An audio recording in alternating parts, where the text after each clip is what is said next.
우리는 지난 2주 동안 하나님께서 기뻐하시는 다윗의 모습을 살펴보았지요. 다윗은 하나님께 물었습니다. 그리고 하나님의 뜻을 따라 행했고 하나님의 때를 기다릴 줄 알았어요.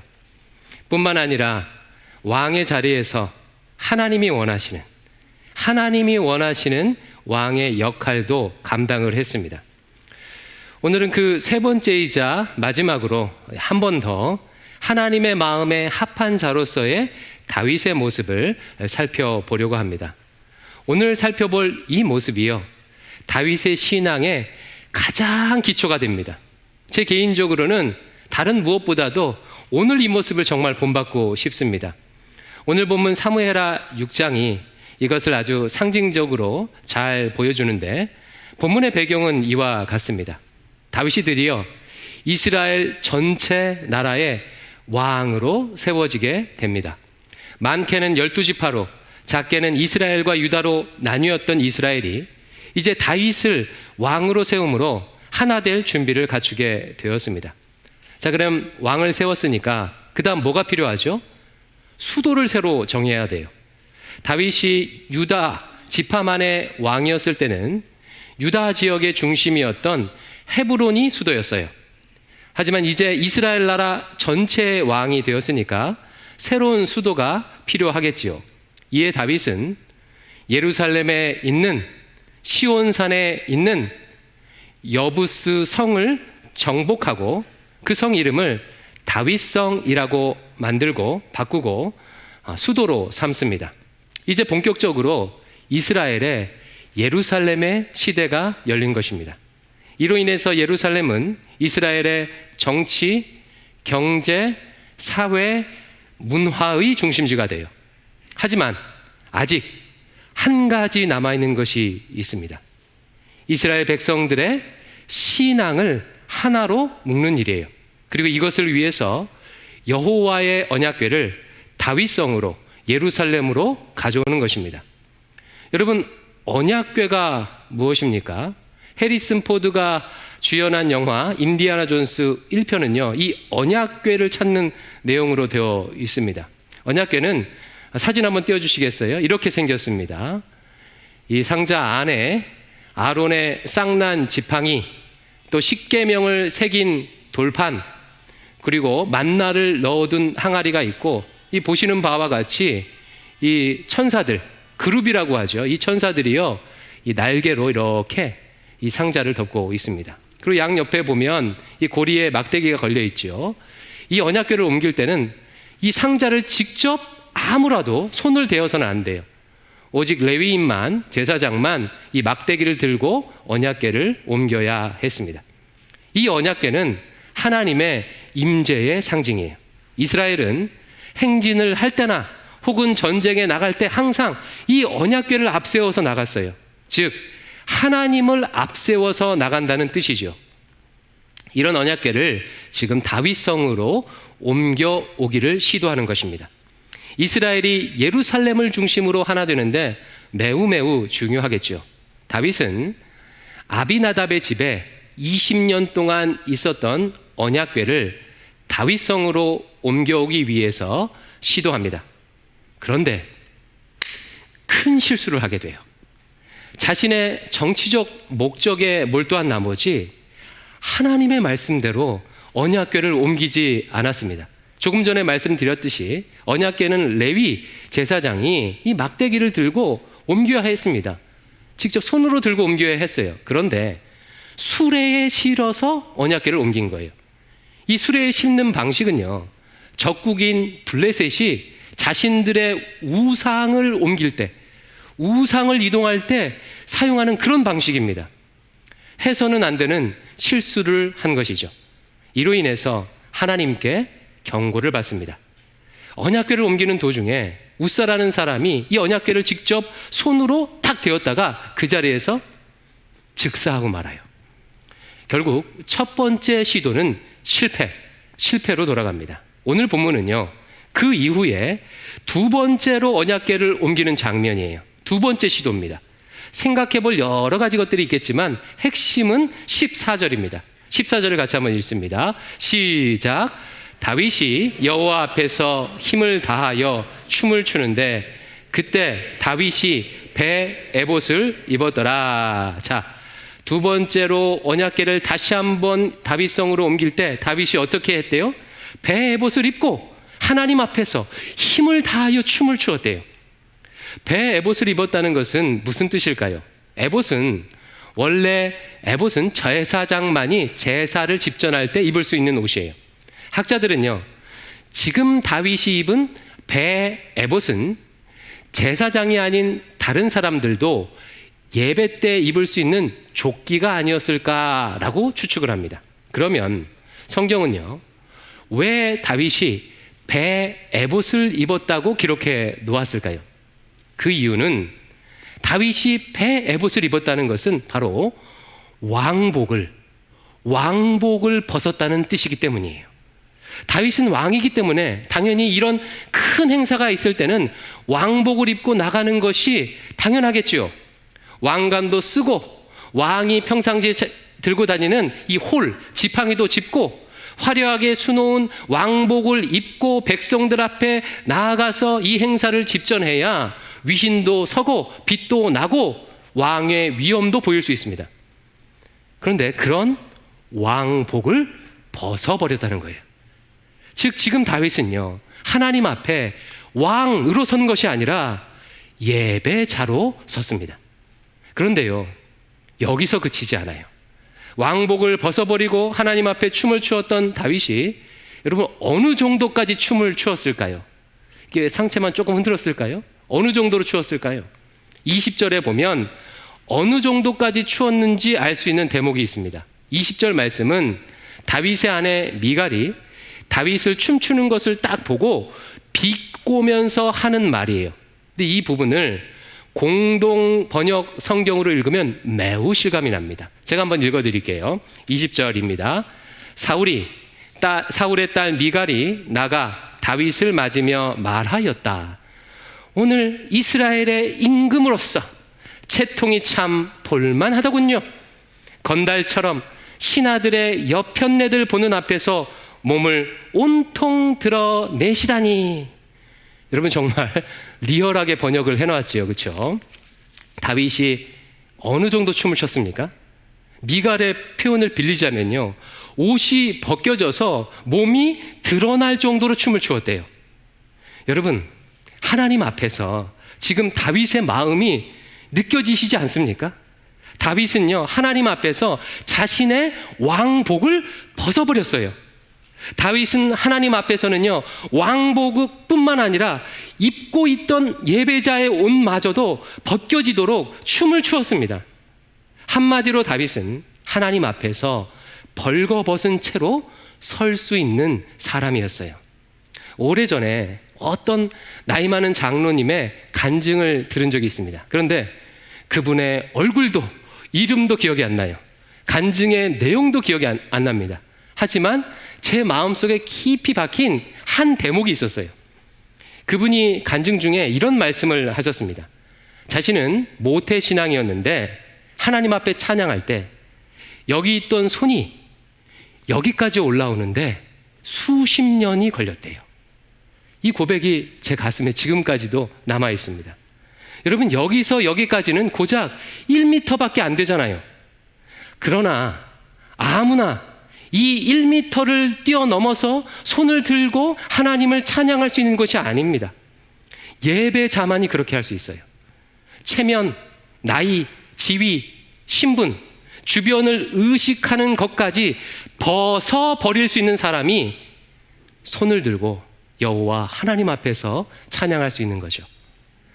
여러분, 장로님이 그것도 교회에서 그것도 손을 들고 찬양하는 것도 이렇게 어려운데 한 나라의 왕이 왕복을 벗고 사람들이 모두 다 보이는 곳에서 자신의 살을 드러내고 춤을 춘다는 것은 여러분 정말 쉽지 않겠죠.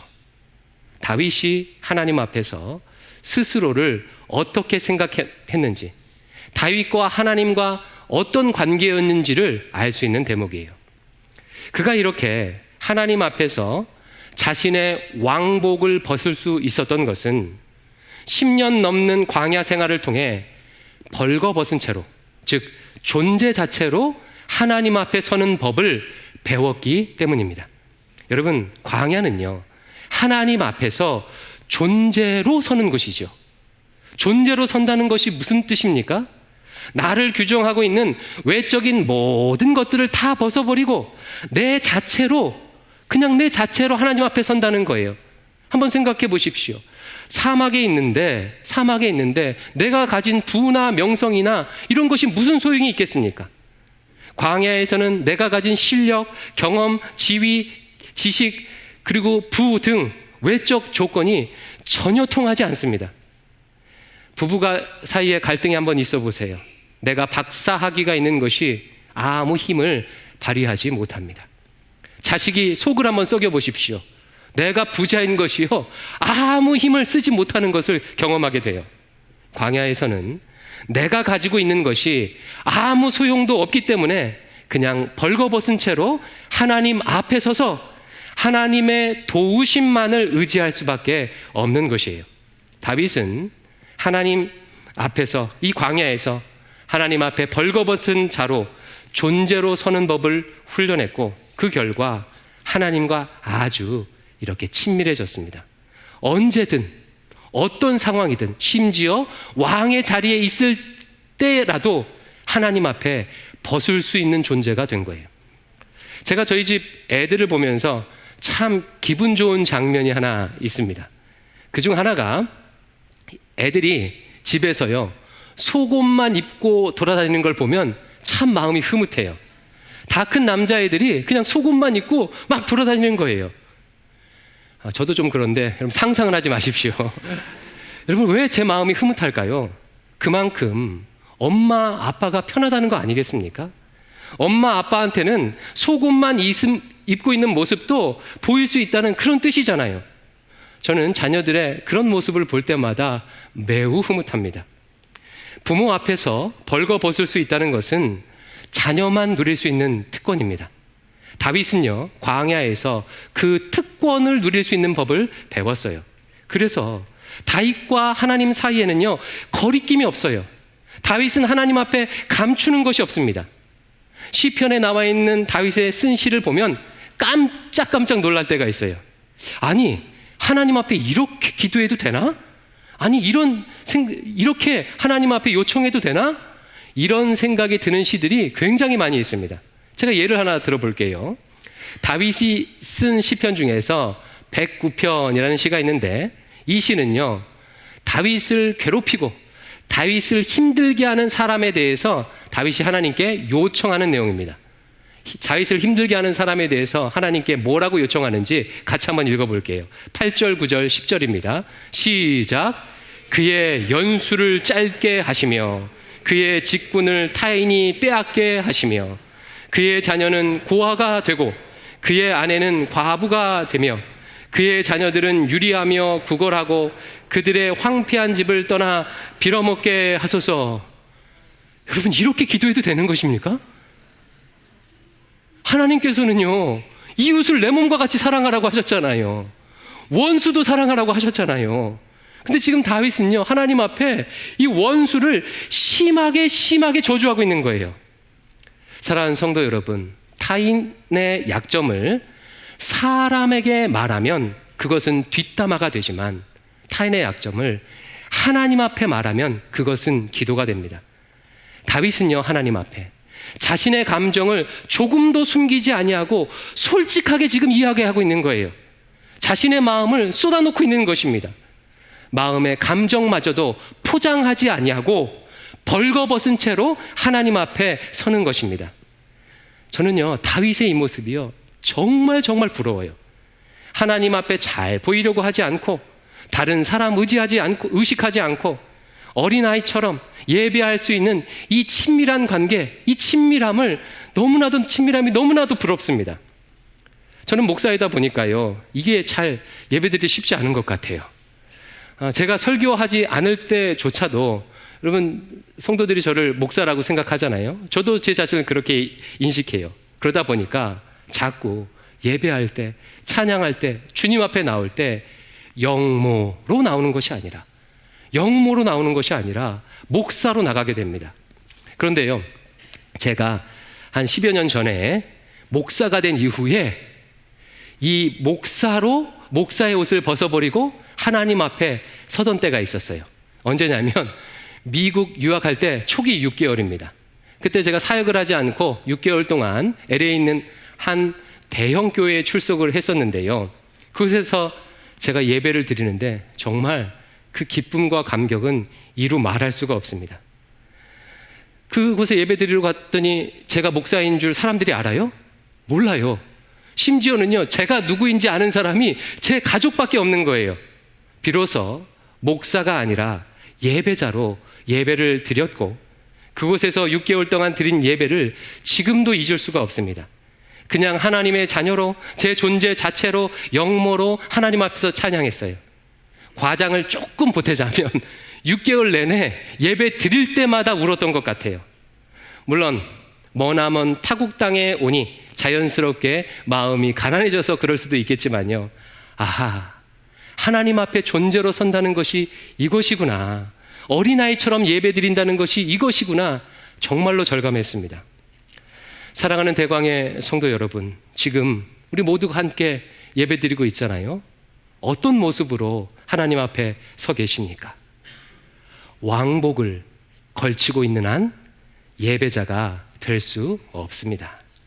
다윗처럼 왕복을 벗어버리십시오. 하나님과 내 사이에 가로막고 있는 그 무엇을 다 벗어버리십시오. 하나님께서 원하시는 것은요, 나의 소유나 내 행위가 아니라 그냥 내 자신이에요. 내 자체예요. 내 모습 이대로 나오기를 원하십니다. 내 모습 이대로 어린아이처럼 예배하기를 원하세요. 하나님께는 무슨 이야기든 할 수 있습니다.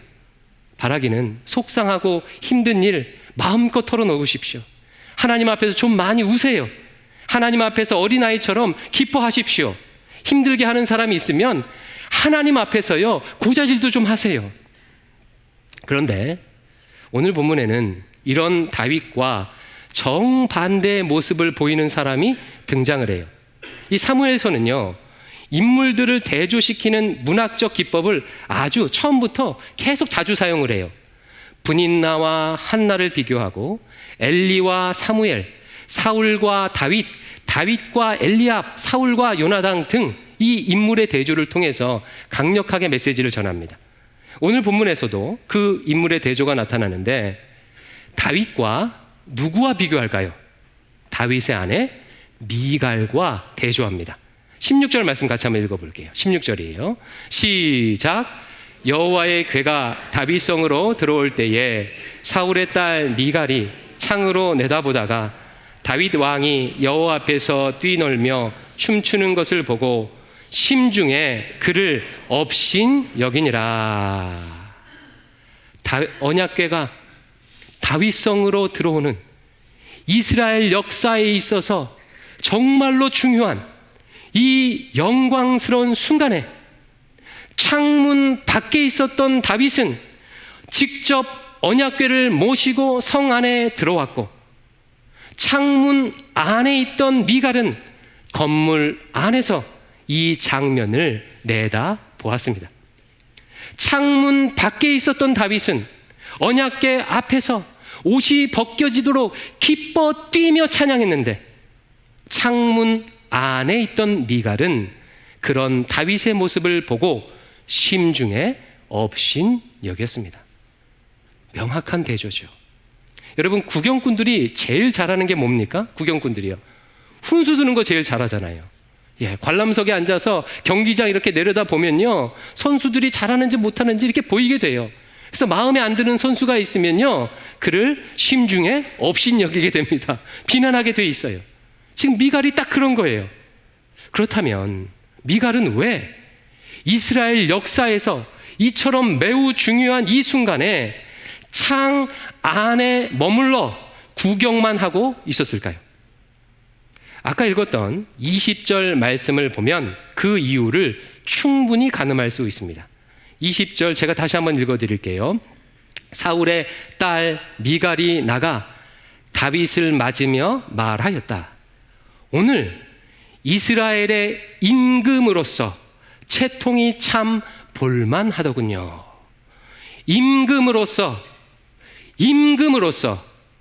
임금으로서 채통이 참 볼만하군요. 미갈은 지금 하나님 앞에 존재로 서 있지 않아요. 임금의 부인인 왕비로 서 있는 거예요. 왕이고 왕비이면 당연히 명령만 하면 되죠. 관람석에 앉아서 지시만 하면 됩니다. 굳이 나서서 번잡하게 힘들게 고생할 필요가 없는 거예요. 이런 그녀를 성경은 두 단어로 확실하게 묘사를 해요. 16절에 보니까 미갈을 소개할 때 이런 수식어 두 단어를 붙입니다. 16절에 보니까 뭐라고 붙이냐면 사울의 딸 미갈. 20절에도 보니까 다시 한번 사울의 딸 미갈이라고 소개하고 있어요. 성경에서 시집간 여성을 소개할 때는 일반적으로 남편의 이름을 붙여서 누구누구의 아내라고 소개하는 것이 일반적이에요. 미갈은 다윗의 아내이니까 당연히 다윗의 아내 미갈이라고 소개하는 것이 적절합니다. 그러나 성경은 그렇게 하지 않고 사울의 딸 미갈이라고 말하고 있어요. 여러분 왜 그랬는지 추측이 되시죠? 아버지 사울의 모습을 닮았다는 거예요. 하나님 앞에 벌거벗을 수 없었던 자신의 왕복을 내려놓고 왕복을 벗어버리고 겸손히 설 수 없었던 사울처럼 미갈도 하나님 앞에 왕비의 옷을 벗어버리고 창 밖으로 나와 존재로 설 수 없었던 것입니다. 저는 이런 미갈의 모습을 보면요 정말 마음이 아파요. 미갈의 지나온 삶을 생각할 때 미갈은 진짜 불쌍한 여인입니다. 다윗이 골리앗을 물리치고 이스라엘 나라의 최고의 장수로 우뚝 선 순간 이 사울이요 자신의 딸 미갈을 이 다윗에게 시집을 보냅니다. 여기까지는 괜찮아요. 왜냐하면 사무엘상 18장 28절에 보면 미갈이 다윗을 사랑했다고 그렇게 말해요. 그러니까 사랑하는 남자에게, 그것도 이스라엘에서 지금 가장 인기 있는 남자에게 시집을 간 거예요. 얼마나 좋겠습니까? 그러나 이 이후부터 이야기는요 막장 드라마입니다. 막장 드라마예요.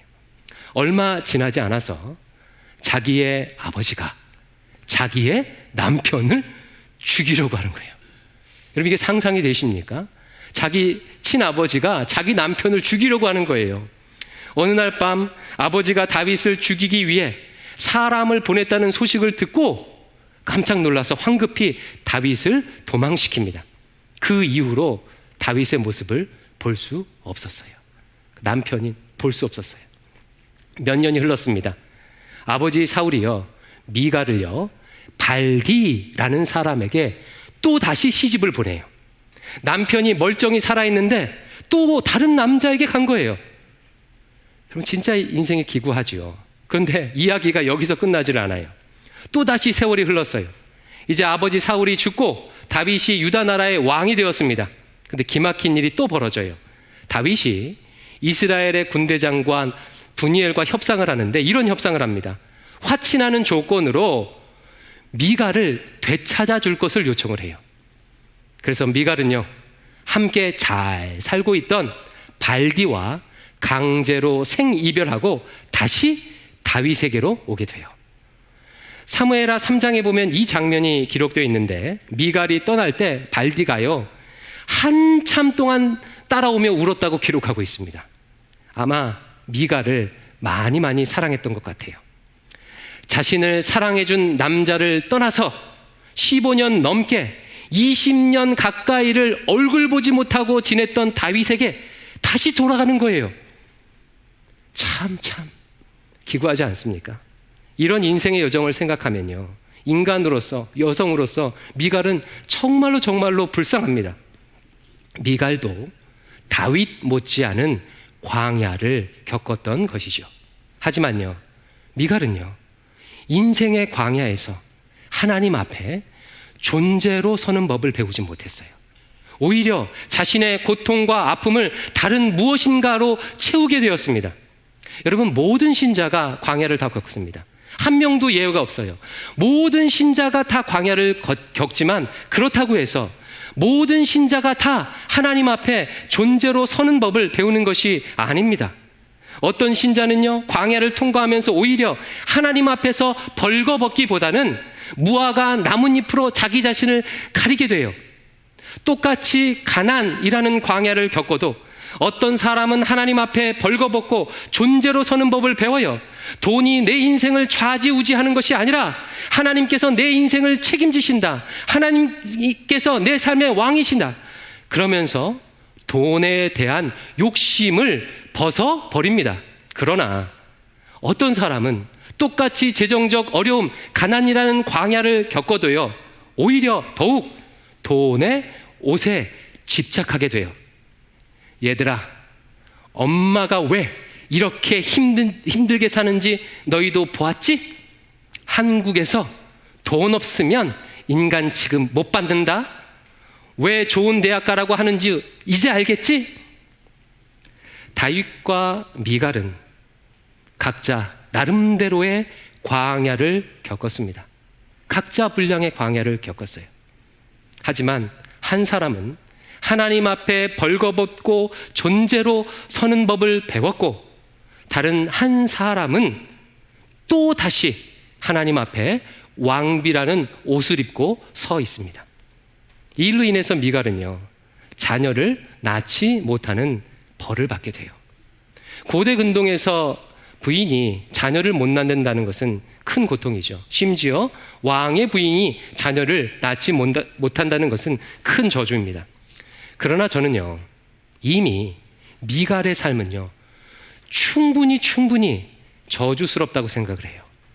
미갈이 다윗을 바라보고 있었던 그 창문 안, 그 장소는 사람들이 부러워할 만한 곳이었을 거예요. 왕비가 있는 곳이니까 아주 좋고 화려한 물건들이 가득했겠지요. 또 미갈을 시종드는 시녀들도 있었을 것입니다. 그러나 미갈은 창문 안에 있는 것들은 소유했을지 모르지만 창문 밖에 있는 세상을 잃어버렸어요. 창문 안에 조그만 공간에 갇혀서 이스라엘 역사를 바꾸어 놓는 이 위대한 순간, 언약궤 입성을 먼 발치에서 바라만 봐야 됐습니다.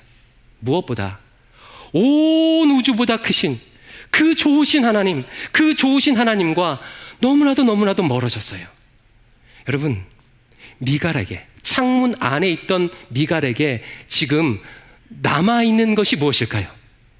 미갈, 그 자신은 그 안에 남아있을까요? 저는 그렇게 생각하지 않습니다. 하나님 앞에서 신나게 춤추는 남편을 업신여기는 왕비만 남아있는 것 아닐까, 그렇게 생각을 해요. 그녀는 이미 자유를 잃어버렸어요. 내가 나로 살지 못하는 한 자유가 없습니다. 자유롭지 못한 사람은 무엇을 소유해도 그 인생은 감옥입니다. 사랑하는 성도 여러분, 지금 어디에 계십니까? 창문 안에 계십니까? 창문 밖에 계십니까? 창문 밖에서 존재로 서서 하나님을 어린아이처럼 만나고 계십니까? 창문 안에서 나에게 맞지 않는 옷을 입으려고 그렇게 살고 계십니까? 창문 밖에서 하나님의 손과 발이 되어서 하나님의 역사에 동참하고 계십니까? 아니면 창문 안에서 먼 발치에서 관람하고 계십니까? 혹시 온라인 안에 갇혀 있지는 않으십니까? 만약 그렇다면 창문 밖으로 나오시기 바랍니다. 하나님 앞에서만큼은 존재로 서서 상상이 아니라 실제로 춤을 추시길 바랍니다. 신자에게 맞지 않는 옷 입으려는 그 고단한 삶을 멈추십시오. 그래야 한 번뿐인 내 인생 진짜 나로 살 수 있습니다. 왕이 아니라 먼저 다윗으로 살 수가 있어요. 저는 하나님이 왕으로서의 다윗을 기뻐하셨던 가장 큰 이유가 여기에 있다고 생각합니다. 그는 하나님 앞에서 왕의 옷을 벗을 수 있었기에 하나님 마음에 합한 왕이 될 수 있었습니다. 경기도 양지 총신대 신대원에 가면 커다란 돌 위에 총신대의 교훈이 적혀 있어요. 신자가 되라, 학자가 되라, 성자가 되라, 전도자가 되라, 목자가 되라, 이렇게 적혀 있습니다. 목사가 되려고 온 사람들에게 가장 먼저 신자가 되라고 말하고 있죠. 여러분, 의미심장하지 않습니까? 그러나 저는 그 앞에 한 가지 더를 추가하고 싶습니다. 존재가 되어라. 하나님 앞에서 네 자신이 되라는 말이에요. 하나님께서 창조하신 하나님의 형상, 그 모습, 죄된 옛 모습이 옛 자아가 아니라 그 모습, 하나님의 형상 그대로 되라는 말입니다. 아무것도 걸치지 않는 존재로 서라는 말입니다. 오늘 예배가 끝나고 이제 집으로 돌아가게 되면 우리 성도님들께서 일주일 동안 이것을 생각했으면 좋겠어요. 도대체 목사님이 존재하는데 존재로 하나님 앞에 선다는 것은 무엇인가?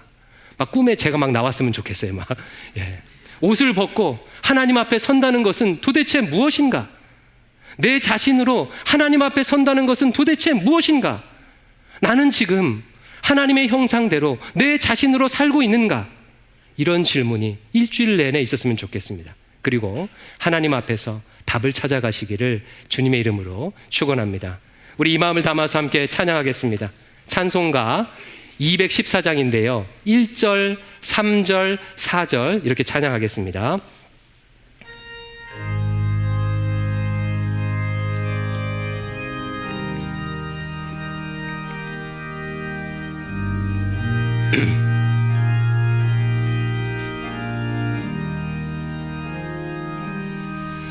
나 주의 도움 받고자 주 예수님께 빕니다. 그 구원 허락하시사 날 받아 주소. 내 모습 이대로, 내 모습 이대로 주 받아 주소서.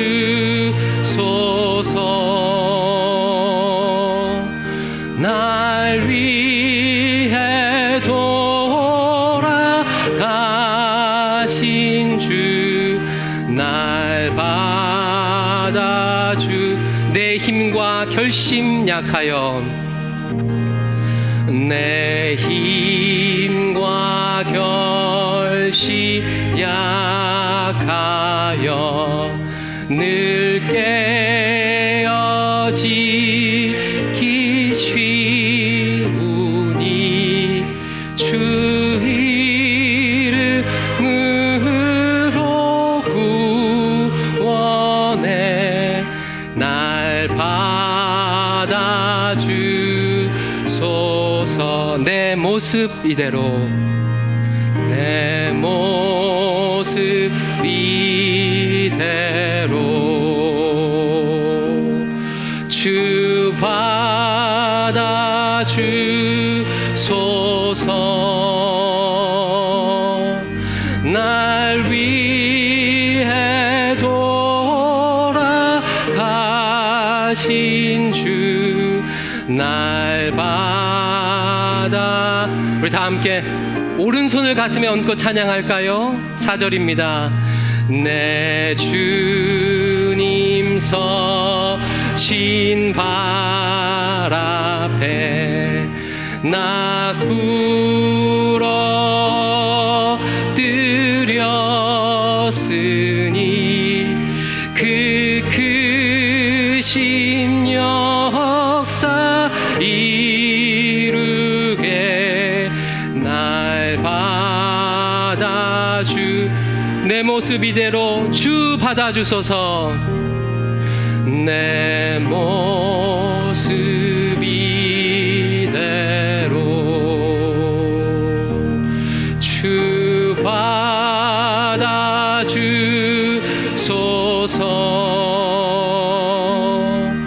날 위해 돌아가신 주, 날 받아. 우리 우리 마지막으로 한 번 더 고백합시다. 내 모습 이대로 주 받아주소서. 내 모습 이대로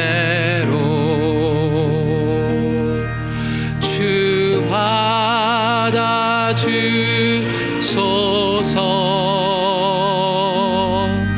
날 위해 돌아가신 주 날 받아주소서. 제가 기도합니다. 아버지 하나님, 예수님 처음 만났을 때, 예수 그리스도의 십자가의 은혜 처음 경험했을 때 소녀처럼, 어린아이처럼 그렇게 기뻐하며 즐거워하며 하나님 앞에 감사의 눈물을 흘렸는데, 시간이 지날수록 제 몸에 여러 가지 옷들이 더하여 지고 하나님 앞에 어린아이로 서지 못함을 고백합니다. 이 시간 첫 마음, 어린아이의 마음, 벌거벗은 존재로 서는 그 모습, 주님 회복하도록 인도해 주시옵소서. 하나님 앞에 눈물 뿌려 기도하며 마음껏 웃고 무슨 얘기라도 할 수 있는 그런 관계 되길 소망합니다. 주여 은혜 베풀어 주시옵소서. 예수님 이름으로 기도드립니다. 아멘.